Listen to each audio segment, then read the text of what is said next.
So that whole deal with the railroad workers down the drain. I don't know, what was that, last month? They made a big deal about it. It's all over the media. Oh, railroad worker strike averted. And it was all BS. Because the first union to vote on that rejected it. So that agreement last month, whenever it was, that was a tentative agreement agreed to by the people high up in the union heads, or whatever you call them. So they're all part of the corrupt establishment also, because unions always back the dams. They always, you know, you scratch my back, I'll scratch yours. Buku billions of dollars from special interest union into the coffers of the Democrat Party. And then they pass a bunch of laws beneficial to the unions, but it's really not beneficial to the union members, the workers of the unions. Back in the day, however many decades ago, I think unions had a place, because the relationship, and this is what a lot of conservatives don't acknowledge, the relationship between an employer and an employee is inherently, the employer is in a position of power. And if you don't acknowledge that, I think you're not acknowledging a reality. Now, is that the case in every situation? Of course not. Nothing's 100% in anything. But anyways, these days, in the last, I don't know how many decades, it's just like any other institution. Over time, it gets corrupt, and it's doesn't serve the purpose that it originally was established for, and it just works to perpetuate its own existence. And the corrupt union bosses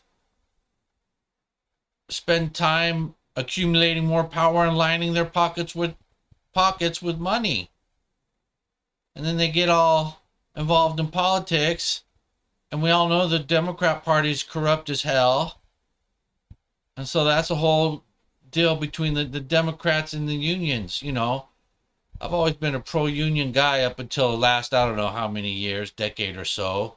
But look at what the teachers' unions are doing these days. It turns out a bunch of teachers are a bunch of scumbags trying to push their political and their twisted ideology and their perversions on little kids. And the school boards are going right along with it, because they've all been infiltrated by leftist, low-life scumbags as well. But back to this deal on the railroads. So now they might be striking in a month, at which point it's going to cause inflationary pressures. That's one thing we definitely don't need is more inflation. But that whole deal that the union bosses struck, it was all in response to pressure from the illegitimate administration, because they're trying to get some type of notch in their belt before the election. I mean the election. Donald Trump caused an erection, if you listen to Schumer. I didn't know Schumer swung that way. Thought it was, what's his name? Nadler. I think that not only does Nadler not only swing that way, but I think he also likes to swing with males of a certain age. But we're not going to get into all that.